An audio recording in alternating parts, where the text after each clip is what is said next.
Bonjour ou bonsoir à tous les participants. Je suis Solange Slack du département de communication de l'Organisation internationale de la vigne et du vin. C'est un grand plaisir, avec le directeur général de l'OIV, M. Pao Roca, de vous accueillir à cette conférence de presse web présentant les premières estimations du secteur vitivinicole pour 2021. Nous diffusons cette conférence depuis le siège de l'OIV à Paris, où il est actuellement 3 heures et quelques. Environ 600 personnes ont manifesté leur intérêt pour ces chiffres et l'OIV, en tant que référence scientifique et technique de compétences reconnues dans les secteurs vitivinicoles, est heureuse de partager avec vous ces informations. Tous les documents seront disponibles dans la section ressources de l'application à la fin de la conférence. Et de même, vous pourrez revoir la conférence d'ici demain dans la section intitulée Replay. Avant de commencer, quelques informations sur la façon dont nous allons procéder. Cette conférence de presse est traduite simultanément en français, anglais et espagnol. Vous pouvez sélectionner votre langue en cliquant sur l'icône correspondante, ou vous pouvez aussi écouter la version originale. Le directeur général s'adressera dans les 3 langues successivement. Petit conseil en cas de problème, je vous conseille avant tout de rafraîchir votre page. Une session de questions-réponses modérée par Joseph Pucci, chargé de presse, suivra, au cours de laquelle le directeur et l'équipe de statistiques de l'OIV composée de Giorgio Del Grosso et Krisha Gandhi répondront aux questions reçues dans le chat. Et je vous invite dès maintenant à poser vos questions. Et maintenant, sans plus attendre, je vous passe la parole à M. Roca pour son discours d'ouverture. Bonjour ou bonsoir à tous ceux qui nous suivent dans cette vidéoconférence de presse. Je vous remercie de votre intérêt pour connaître les chiffres de production que nous présentons à cette époque de l'année. Ces chiffres peuvent aider à tous ceux qui prennent des décisions politiques vitivinicoles par les États membres, par les régions ou par les différentes organisations de gestion. Je salue donc à tous ces responsables aux différents niveaux qui prennent des décisions ou en partenariat avec les producteurs et dans une vision de marché. J'espère que ces données peuvent les éclairer et contribuer à rendre plus transparents les marchés. Je vais passer maintenant à parler en anglais pour vous faire la présentation et voici. Today I will present. Aujourd'hui, je voudrais vous présenter les premières estimations de la production vinicole pour l'année 2021, telle que nous le faisons normalement au cours de cette période de l'année. Je voudrais démarrer en vous disant que les données que je vais vous présenter font référence seulement à la production de vin hors jus et mou. Et deuxièmement, que les données 2021-2020 sont des données respectivement préliminaires et provisoires et peuvent donc être soumis à des changements, car vous le savez, les statistiques officielles exigent 2 à 3 ans pour consolidation. Je voudrais commencer avec l'hémisphère du Sud.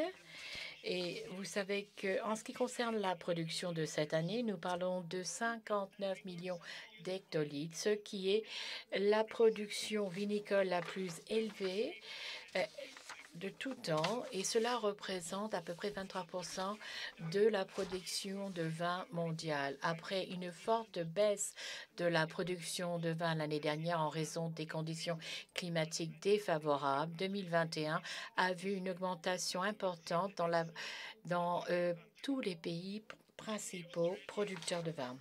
Ici, vous avez l'Australie avec 14,2 millions d'hectolitres, ce qui représente 30% par rapport à 2020, et cela représente 14% de plus que la moyenne sur 5 ans. Le Chili, avec 13,4 millions d'hectolitres, est le plus gros producteur de l'Amérique du Sud. Et cette année, en 2021, vous voyez une augmentation de 30%, et cela par rapport à 2020. Après une très faible production enregistrée l'année dernière en Argentine, en 2021, vous avez 12,5 millions d'hectolitres, ce qui marque une augmentation de 16% par rapport à 2020. En Afrique du Sud, la production de vin en 2021 est estimée à 10,6 millions d'hectolitres. Et cela représente la troisième année consécutive de croissance continue après une longue période de sécheresse démarrée en 2016. Le Brésil a probablement l'augmentation en termes de pourcentage le plus élevé dans ses estimations, c'est-à-dire une augmentation de 60% par rapport à l'année dernière avec un total de 3,6 millions d'hectolitres. Par ailleurs, le seul pays qui a enregistré une baisse plutôt qu'une augmentation de sa production dans l'hémisphère du Sud, c'est la Nouvelle-Zélande, qui a produit 2,7 millions d'hectolitres en 2021, qui est 19% en dessous de l'année dernière et 13% en dessous de la moyenne sur 5 ans. Si on regarde maintenant l'hémisphère du Nord, nous allons d'abord considérer l'Union européenne, où les conditions météorologiques ont beaucoup impacté la production de vin en 2021. Nous avons en fait une production vinicole estimée à 145 millions d'hectolitres. Cette production est une baisse de 22 millions d'hectolitres comparée à 2020. Cependant, en 2021, l'Union européenne continue à être très importante, représentant 58% de la production mondiale vinicole. Regardons la situation pays par pays. Ici, en 2021, on a pu voir que cette année a été malheureuse, en fait, pour les trois plus gros producteurs de l'Union européenne, c'est-à-dire l'Italie, l'Espagne et la France, qui ensemble représentent 45% de la production mondiale et 79% de la production de vin de l'Union européenne. Et cela surtout en raison des gels tardifs du mois d'avril. L'Italie, avec 44,5 millions d'hectolitres, estime qu'elle a une baisse de 9% en 2021, mais continue à être le plus gros producteur dans le monde. Cette année, l'Espagne est attendue comme deuxième producteur vinicole le plus grand du monde, avec une estimation de 35 millions d'hectolitres. Ce niveau est 14% en baisse par rapport à 2020. Et la France, avec une production de 44,2 millions d'hectolitres, a vécu un millésime désastreux avec des gels tardifs en avril, des pluies l'été, du grêle et du mildiou. En conséquence, vous avez en fait une perte de 27% par rapport à 2020 et un des volumes les plus faibles. Pardon, c'est 34,2 millions d'hectolitres. En avançant vers les autres gros producteurs de l'Union européenne, nous allons voir l'Allemagne avec 8,8 millions d'hectolitres. Le Portugal, plus ou moins au même niveau, avec 6,5 millions d'hectolitres. C'est intéressant de voir que la Roumanie, qui a une forte volatilité, a enregistré cette année une augmentation de 37% par rapport à 2020 et une augmentation de 29% sur la moyenne de 5 ans avec 5,3 millions d'hectolitres. L'Hongrie a enregistré une faible augmentation, Autriche plus ou moins stable et la Grèce avec 1,7 million d'hectolitres a enregistré une baisse de quasiment 30% de production. Je pense qu'il est important de noter qu'en ce qui concerne le reste des pays de l'Union européenne, la Bulgarie a un niveau de production de 0,9 million d'hectolitres. La Croatie a eu une baisse et a produit 0,7 million d'hectolitres. La Slovénie, 0,5 million d'hectolitres avec une baisse. La République tchèque et la Slovaquie sont dans la même lignée. Si on regarde les autres pays de l'hémisphère nord, si on regarde les États-Unis, l'estimation préliminaire est de 24,1 millions d'hectolitres. Les États-Unis ont été assez stables en termes de production vinicole, mais cette année, le chiffre est 6% plus élevé que l'année précédente, et cela en raison des problèmes d'incendie et du problème de fumée. Et vous pouvez pouvez voir qu'ici, avec une production qui est normalement 3% en baisse sur la moyenne de 5 ans. En ce qui concerne la Chine, vous savez qu'à cette époque de l'année, nous n'avons pas encore des informations concernant les vendanges de raisins. Normalement, la production vinicole devrait continuer à baisser, une tendance qui a démarré en 2016 pour des raisons structurelles que nous avons déjà traitées lors de conférences de presse. Dans les pays de l'Europe de l'Est, le scénario est généralement plutôt positif. Lorsqu'on regarde la Russie, avec 4,5 millions d'hectolitres, la Géorgie a enregistré une forte augmentation de 22% comparé à l'année précédente. La Moldavie, à raison de climat défavorable, on a 1,1 million d'hectolitres. La Suisse, 0,8 million d'hectolitres. Et là, vous voyez une baisse de 10% par rapport à 2020. Et ce volume de production est le plus faible en 20 ans. Ceci est également lié aux problèmes météorologiques, principalement les gels tardifs d'avril, suivis de grêle et de mildiou. Sur la base de ces informations,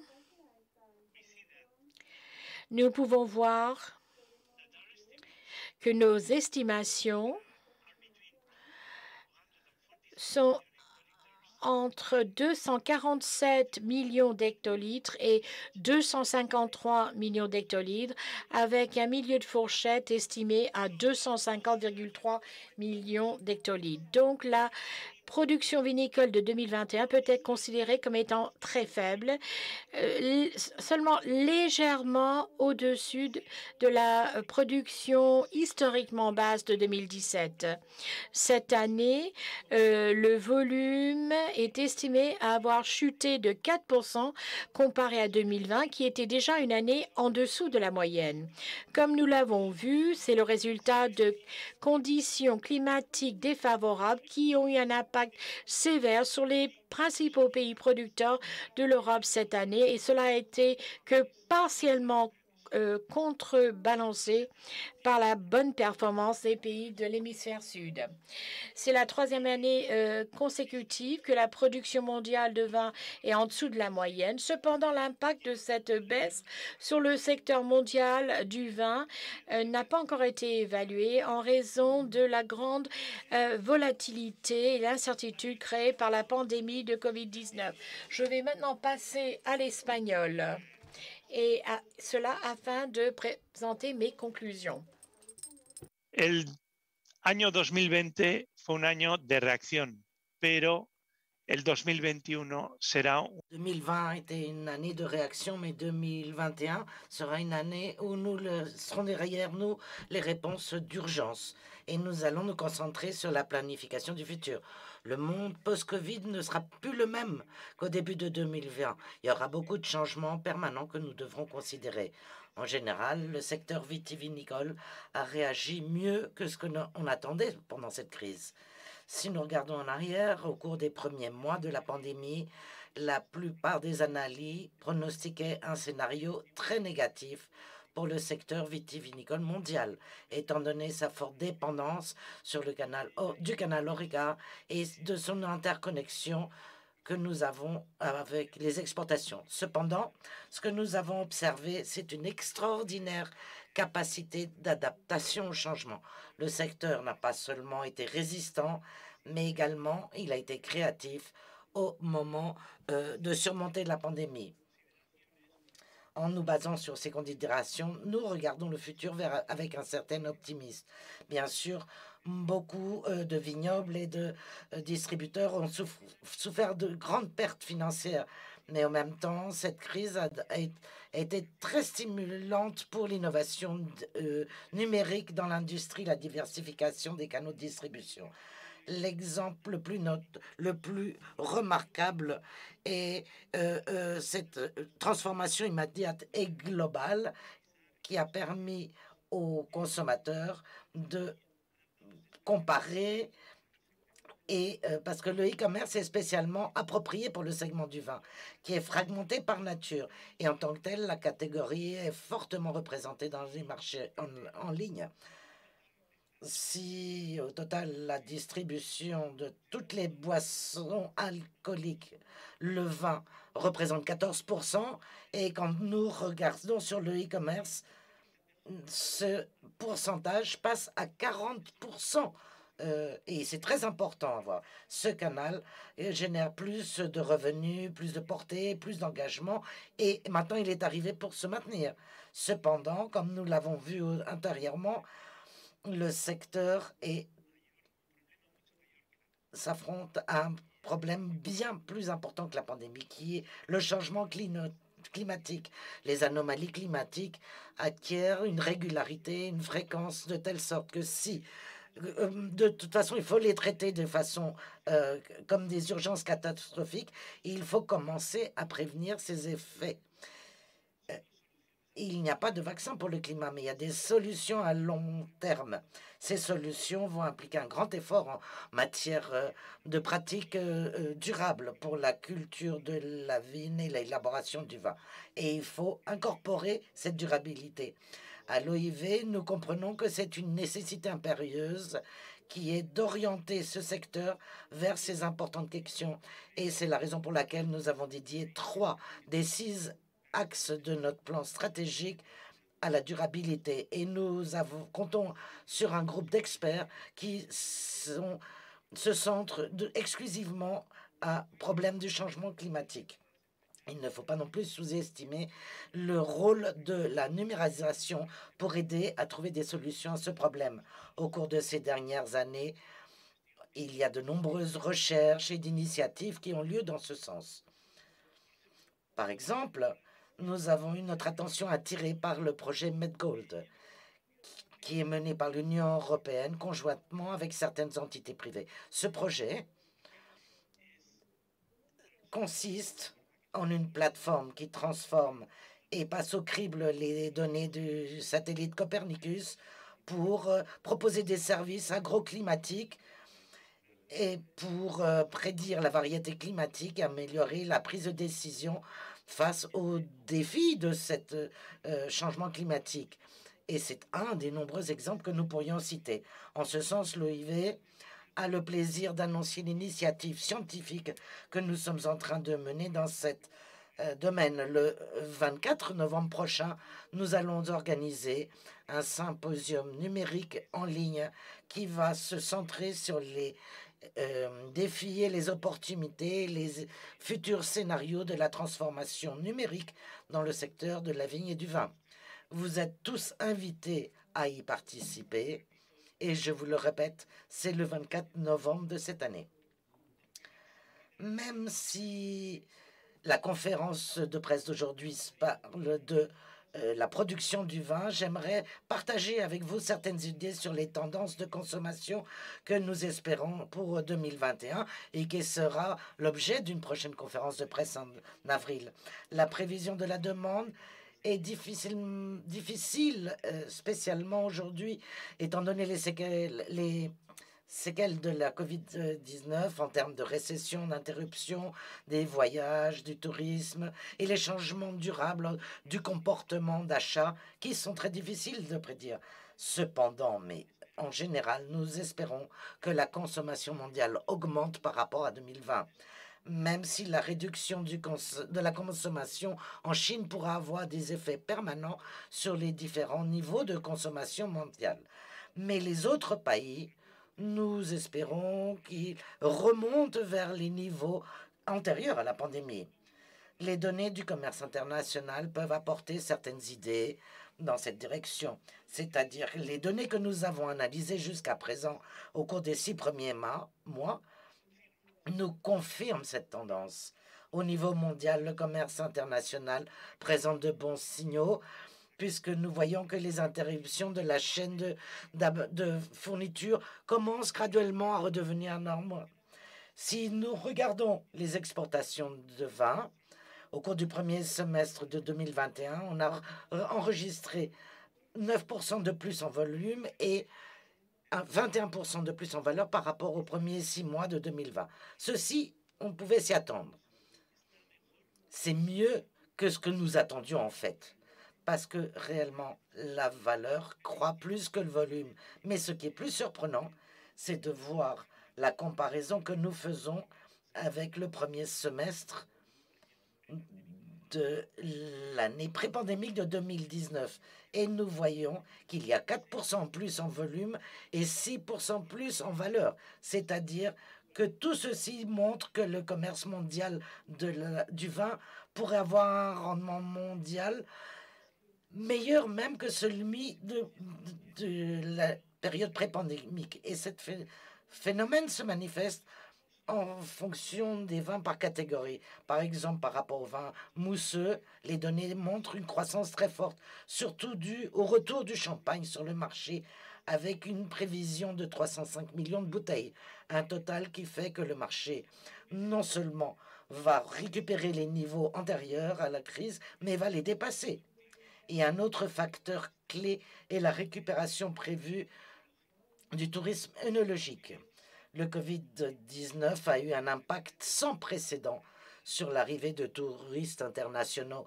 Selon l'OMT, Organisation mondiale du tourisme, sur la période janvier-août 2021, le tourisme est descendu de 70% par rapport à 2019. Les vignobles qui avaient un modèle d'affaires touristique basé sur les visiteurs internationaux ont été très affectés. Cependant, maintenant que la situation tend vers la normalité dans beaucoup de régions du monde, on s'attend à ce que le no-tourisme remonte au niveau antérieur à la crise. Ainsi, les choses étant ainsi, il est important de surveiller le no-tourisme et son impact économique dans le développement rural. Et en prenant ça en compte, je suis très orgueilleux de vous dire que au cours de la dernière conférence mondiale sur le tourisme œnologique qui a eu lieu dans l'Alentejo, l'OIV a établi une collaboration stable avec l'Organisation mondiale du tourisme des Nations unies pour établir un cadre commun qui permettra de mesurer le phénomène de l'œnotourisme à niveau mondial. Je vais conclure ici mon intervention et je serai ravi de répondre aux questions que vous voudrez bien me poser. Merci beaucoup. Merci beaucoup, monsieur le directeur. Bonjour. Et nous commençons le tour des questions ici. Mais je vous rappelle que vous pouvez envoyer vos questions à travers le chat dans vos langues et je les lirai en voix haute. Vous avez déjà commencé à faire ces questions et nous espérons que vous pourrez continuer parce que nous allons commencer cette ronde. La première personne qui nous a écrit, c'est Benoît. Particulièrement touchés que les autres pays producteurs. Merci de votre question.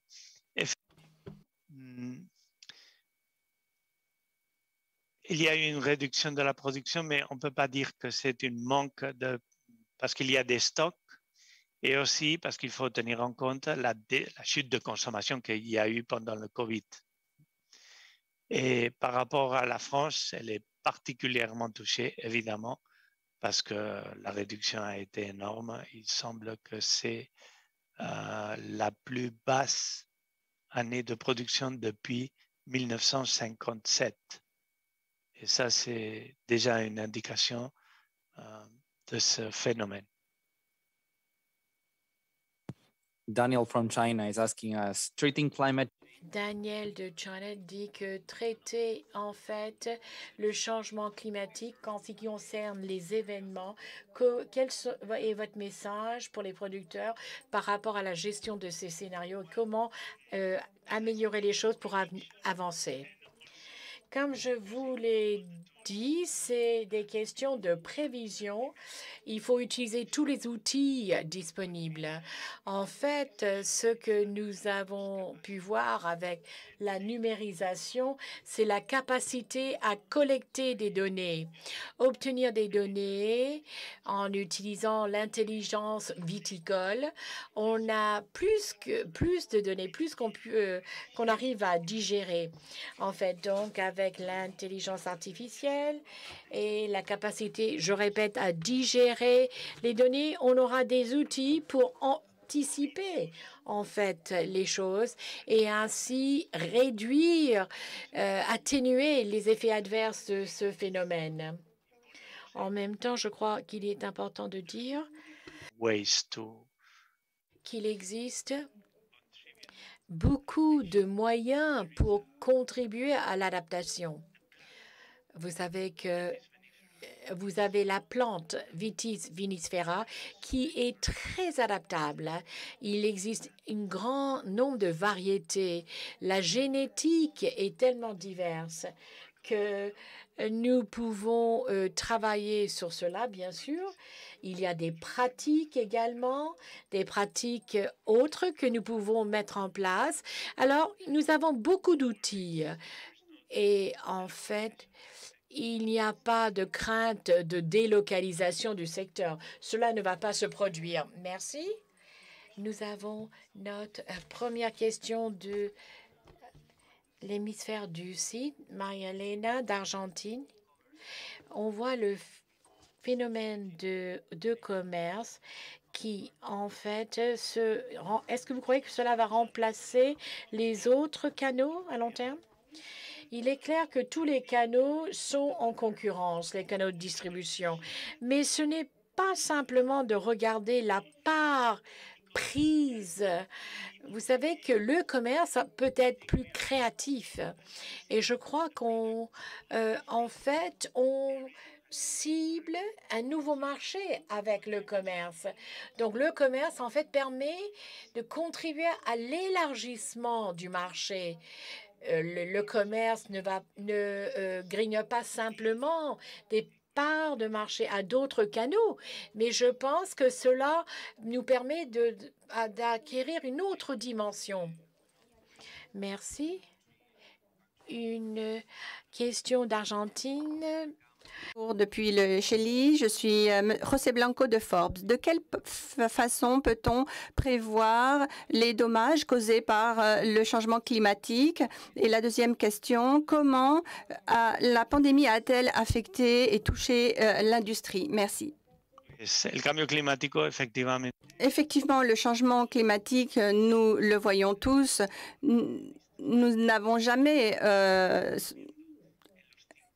fermer les yeux par rapport au changement climatique. Mais il est vrai que pendant les 5 dernières années, nous avons eu les conditions et les récoltes les pires et les meilleures. C'est-à-dire que l'amplitude et la dispersion en fait des données a augmenté dans tous les sens. Et cela, nous pouvons seulement l'attribuer à ce phénomène et à cette succession de phénomènes météorologiques qui sont de plus en plus extrêmes.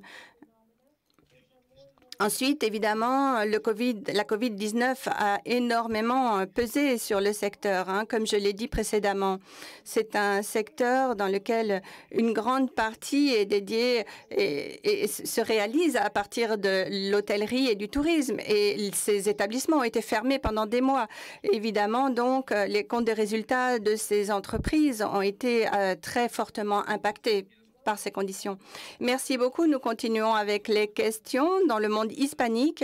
C'est Monsieur Ramon Francas qui demande: êtes-vous optimiste avec la reprise des salons vitivinicoles et la reprise donc au pire moment de la pandémie? Merci Ramon pour votre question. Oui, effectivement, nous sommes optimistes. Nous voyons que la consommation reprend et je l'ai dit, surtout en nous basant sur les exportations et sur les 6 mois que nous avons pu mesurer, nous avons pu constater que les outils dont on dispose, les outils commerciaux, constitue une sorte de panoplie et un ensemble d'outils utiles pour le secteur. Hein. Donc, les salons, les événements autour du vin, et tout cela permet de faire que le marché se reprenne. Eh bien, je pense qu'il y a également beaucoup de place pour les événements virtuels. Mais de toute façon, le vin doit se déguster. C'est un produit que l'on doit partager et tout cela se fait physiquement. Aux Français, parce qu'on nous pose la question depuis la France que cette millésime 2021 a été exceptionnelle. Pourrait-il devenir la norme face aux impacts des aléas climatiques sur la filière? Face à ces risques climatiques, l'OIV porte-t-elle des propositions ou réflexions internationales? Oui, j'insiste, c'est un moment où on constate cette dispersion de phénomènes. Non? Il y aura cette situation va perdurer, mais ce n'est pas une situation stable, c'est surtout la déstabilisation de ces phénomènes qui contribuent à avoir des situations catastrophiques. Et naturellement, il y aura... Quelle est notre vision? J'insiste, c'est surtout l'adaptation du secteur. On le voit, on voit que le secteur s'adapte, qu'il résiste, il est résilient, créatif.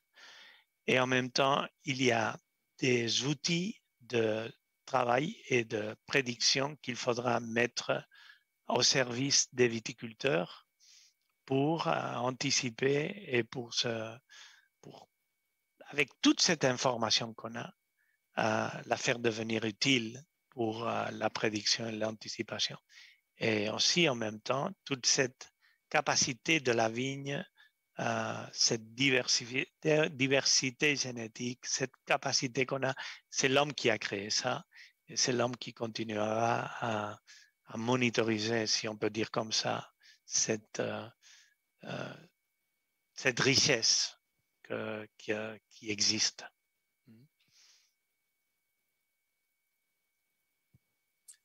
Thank you.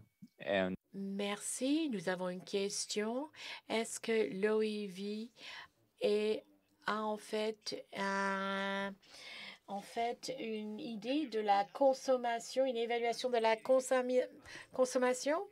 Est-ce que l'OIV a une idée du développement, de la croissance, de la consommation? Question qui viennent de Chine.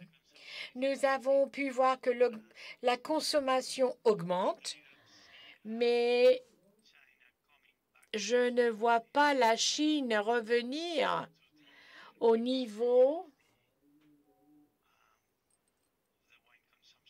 des niveaux de consommation de vin précédents. Peut-être que je peux passer cette question à Giorgio Del Grosso. Giorgio? Merci, Monsieur le Directeur général. Vous savez que cette période de l'année est une période difficile pour essayer de deviner ou d'estimer l'évolution de la consommation. Alors, on vous donnera une réponse plus définitive lors de notre conférence de presse d'avril 2022.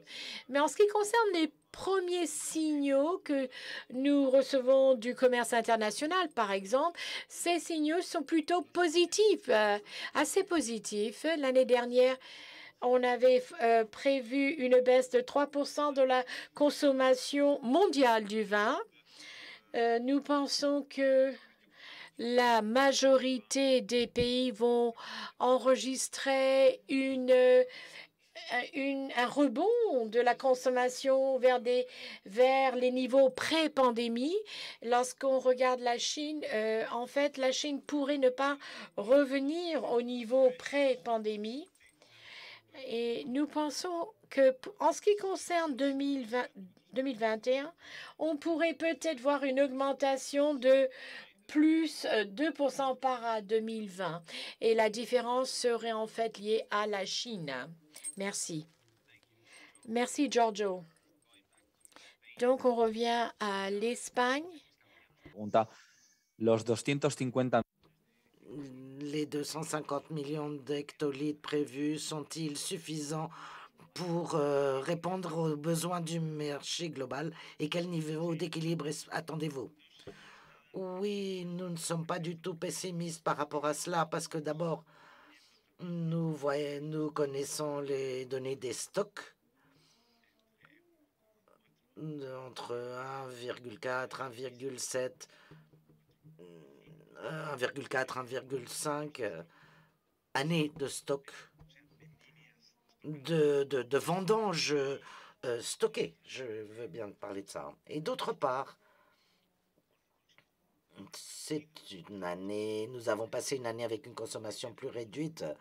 Donc, le fait d'avoir une vendange très réduite va donner un impact très grand dû à ces deux facteurs.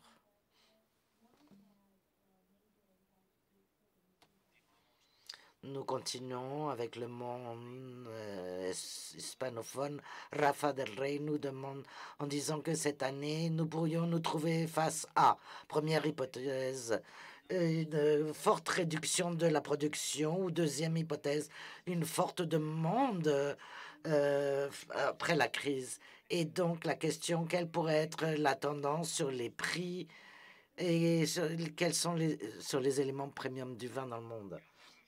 Merci Rafa pour ta question qui me semble être bonne et je t'en remercie.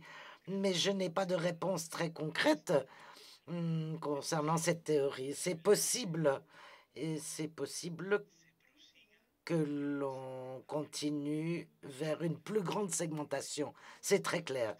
Quand il faut faire un ajustement entre l'offre et la demande, la spécialisation peut progresser. Donc,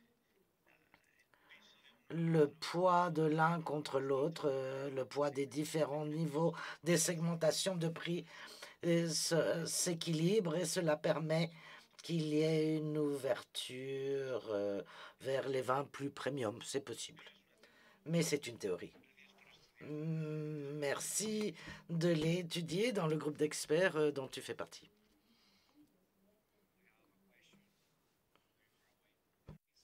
Une question de très loin de la Nouvelle-Zélande.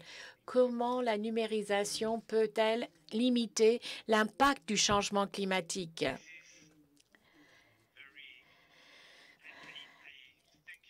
Merci beaucoup pour cette question parce que cela me permet de souligner ce point que la numérisation est le moyen de transformer les données en informations. Et vous savez que le fait d'avoir les données scientifiques et avoir en fait cette intelligence artificielle, on peut en fait prendre ces informations qui sont disponibles, parce qu'il y a beaucoup d'informations disponibles en raison de la numérisation, et on peut utiliser cette intelligence à notre service. Vous savez qu'aujourd'hui, dans les vignobles, il y a beaucoup de capteurs. Et donc, toutes ces données et tout l'historique de données climatiques, comme je l'ai dit déjà, je vous ai parlé du projet MedGold, qui est un projet énorme de données qui peut en fait transformer ces données en utilisation pratique, utilisées pour des prévisions à une petite échelle pour quelques hectares en fait. Et cela sera très pratique, utile pour les producteurs. Donc c'est un des moyens d'anticiper les catastrophes potentielles. Et je crois que cela, ce n'est pas la solution, mais c'est une question de prévention.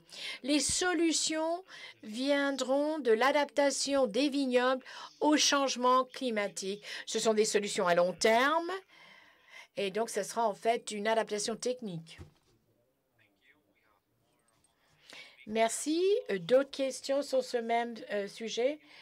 Price-Lange demande, lorsque vous parlez de la diversité du vin par rapport au changement climatique, est-ce que vous voulez dire qu'il faut planter de nouveaux cépages dans des endroits ou planter des hybrides? Pas tout à fait. On peut avoir la diversité dans la même variété. Vous savez, lorsqu'on regarde les questions de sélection polyclonale, il y a toutes sortes de réponses qu'on peut retrouver dans la biologie des espèces de vitis.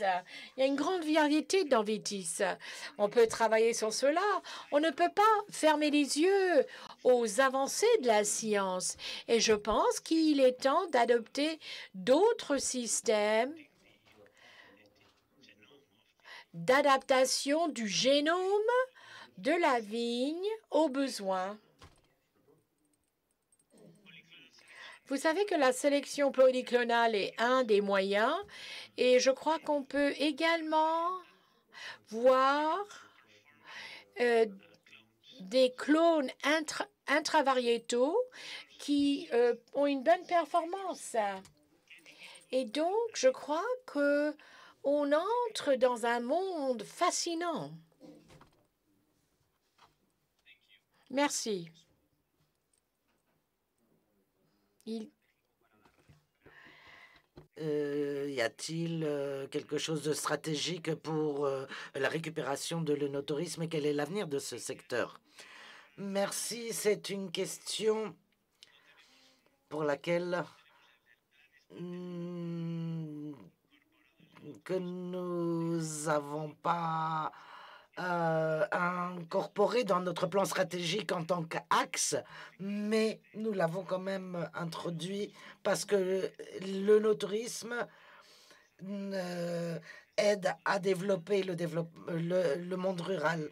Et dans ce domaine, l'œnotourisme est champion pour le maintien des territoires, pour le maintien de s'enraciner dans une certaine zone et donner une certaine valeur et maintenir ce rendement économique de certaines zones qui en seraient éloignées et qui sont oubliées.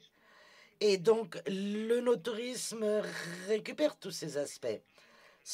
Le principal pour nous et pour l'OIV et pour l'Organisation mondiale du tourisme, et le point que nous sommes en train de développer, et surtout la mesure, c'est-à-dire connaître quelles sont les dimensions, quels sont les mouvements, essayer ou pouvoir servir, apporter des services et des contacts, et c'est très important. C'est la première étape. Connaître, analyser et ensuite interpréter. Merci. Je vous rappelle que vous pouvez continuer de poser vos questions via le chat et les différents canaux dans les différentes langues. Et notre équipe et moi-même, nous les lisons à voix haute et nous essayons de répondre à toutes les questions. Donc, n'hésitez pas à continuer de faire vos questions parce que nous avons encore du temps pour y répondre. La réponse suivante vient de la France. Entre de vin rouge et rosé et blanc dans les équilibres entre offre et demande de la future campagne de commercialisation. A-t-on raison de parler d'une pénurie de vin blanc?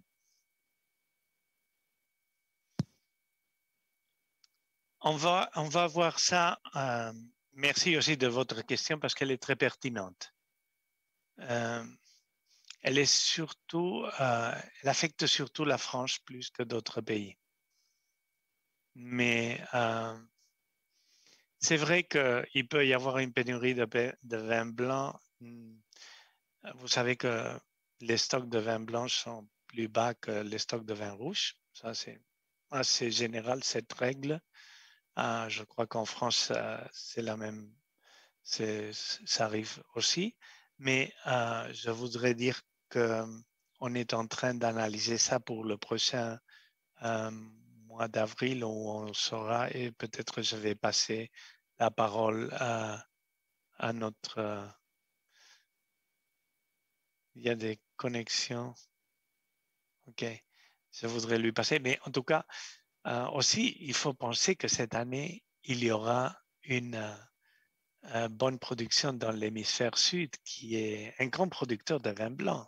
Et ça, c'est aussi une bonne nouvelle, où il y a une bonne opportunité aussi de connaître les vins de l'hémisphère sud qui sont aussi plus spécialisés sur les vins blancs. Mais je passe la parole à Giorgio Del Grosso sur la question de la différenciation et sur l'étude spécifique sur les couleurs qu'on va voir. Thank you, Mr. Director General. Merci, Monsieur le Directeur général. Comme vous le savez peut-être, nous avons 3-4 publications que nous publions chaque année. Une de ces publications concerne une étude ad hoc. Chaque année, cette étude est différente. L'année dernière, nous avons développé un rapport très intéressant sur l'évolution, sur le vignoble mondial biologique. Nous avons regardé dans 64 pays, en fait, l'évolution du vignoble biologique et cela avait été ensuite posté sur notre site web. Pour 2022, nous allons publier un rapport justement sur le marché des vins blancs. Et en ce moment, nous sommes en train de faire la recherche, collecter les données et nous aurons les résultats préliminaires de cette étude l'année prochaine lors de notre conférence de presse. Merci. Donc, il y a davantage de données qui seront disponibles. Merci, Giorgio. Nous avons une question des États-Unis. Pensez-vous que la production de vin biologique pourrait être une solution? Pouvez-vous nous donner en fait des informations sur votre justement sur la question des vignobles biologiques? Si je me souviens bien, je pense qu'il y a 6% de surface plantée de vin biologique. Conséquence, il y a énormément de potentiel de croissance en ce qui concerne ce vignoble biologique. Nous avons une question de Lisa du Royaume-Uni. Quelles sont les raisons structurelles de la baisse en Chine? Je crois que nous faisons face en fait à un moment en Chine où il y a en fait une augmentation économique, une croissance économique, mais pas au même rythme que dans le passé. En conséquence, il y avait beaucoup d'optimisme,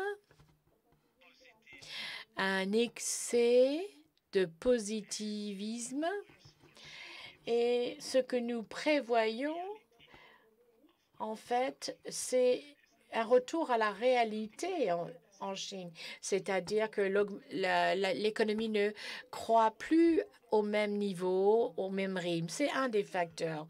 Ensuite, nous avons peut-être vu une restructuration de la stratégie chinoise qui avance vers davantage de qualité. Et je vois cela en raison d'une zone pilote dont ils font la promotion et dans laquelle ils investissent.